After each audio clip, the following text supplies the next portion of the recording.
Hello guys, അപ്പോൾ നമ്മളടുത്ത് പലരും ചോദിച്ചൊരു കാര്യമാണ്, നിങ്ങളെങ്ങനെയാണ് ഗപ്പിക്ക് ഫീഡ് കൊടുക്കണത്, പിന്നെ ബ്രീഡാക്കണത്, ഇനി ഫംഗസ് പിടിച്ച് എങ്ങനെ മാറ്റണത്, അങ്ങനെ കുറേ കമൻസൊക്കെ വന്നിട്ടുണ്ടായി. അപ്പോൾ നമ്മളിന്ന് കാണിക്കാൻ പോകുന്നത് ഫംഗസ് വരെയാണ് ഒരു ഗപ്പീനാണിത്. ഈ ഗപ്പീൻ്റെ വാല കൊട്ടുണ്ട് ഫംഗസ് കയറി. അപ്പോൾ ഇതിന് നമ്മൾ ബ്രീഡാക്കണത്, ഇതിന് നമ്മൾ ട്രീറ്റ്മെൻറ്റ് ചെയ്യണത് ഒരു 4 ദിവസത്തേക്ക് കുറച്ച് വാഴലയും പിന്നീട് വെള്ളവും അടച്ചു വയ്ക്കുക.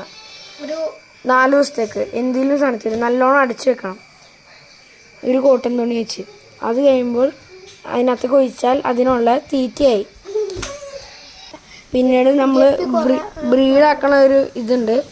ബ്രീഡാക്കണത് എങ്ങനെയാണെന്ന് വെച്ചാൽ, നമ്മൾ ബ്രീഡാക്കണ ഏത് പേരിനാണോ അതിനെ കുറച്ച് ദിവസത്തേക്ക് മാറ്റിയിടുക. പിന്നെ അത് കുഞ്ഞുങ്ങളിട്ട് സെറ്റായിക്കോളും. പിന്നീട് മാത്രം ശ്രദ്ധിക്കണം, അടച്ചു വെച്ചോണം, അല്ലെങ്കിൽ ഈ കാക്കകളൊക്കെ വരും. അപ്പോൾ നമ്മുടെ ഇന്നത്തെ വീഡിയോ പലർക്കും ഉപകാരപ്പെട്ടു എന്ന് തോന്നുന്നു.